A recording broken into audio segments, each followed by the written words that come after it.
ku tangisi.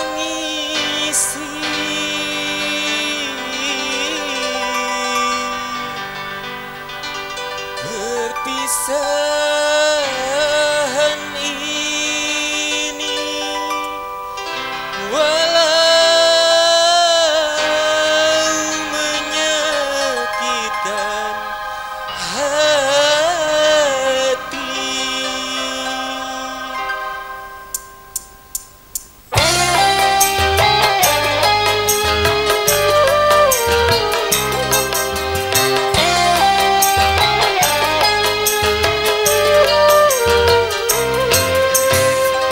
Mungkin lebih baik aku buta selamanya daripada nanti kedua mataku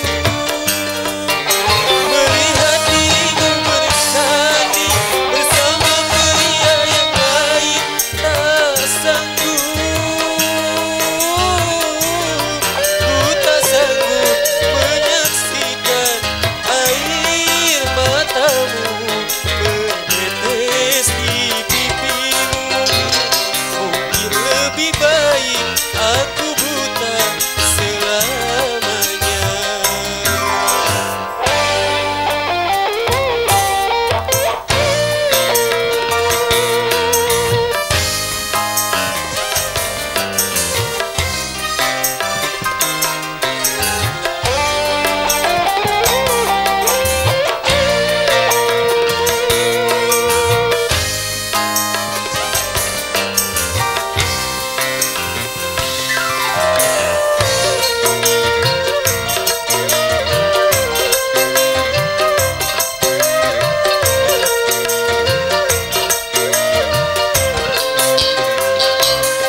Cincin di jari manismu sebagai tanda ikatan ayah serta bundamu yang memilih dia penggantiku.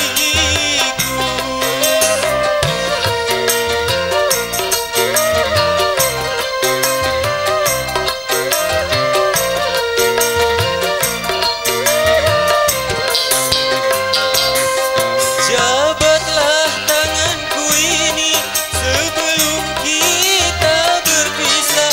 Biarlah aku bawa sisa cinta bersama luka ini. Gagal harapanku untuk memiliki dirimu yang selalu ku impikan.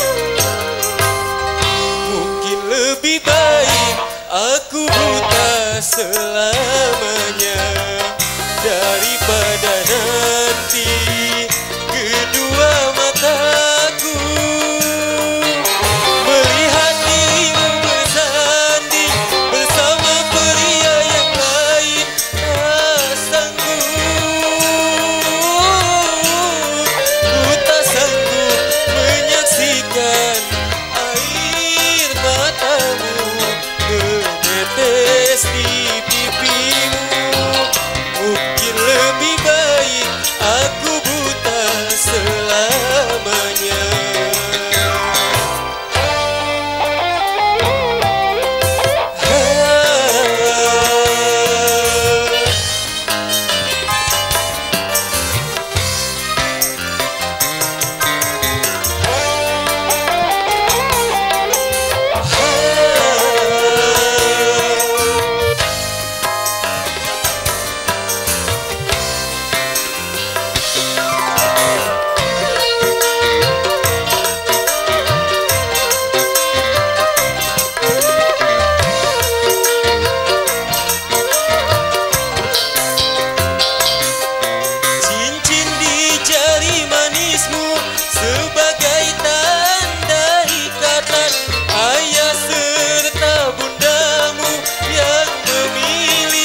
selamanya daripada nanti.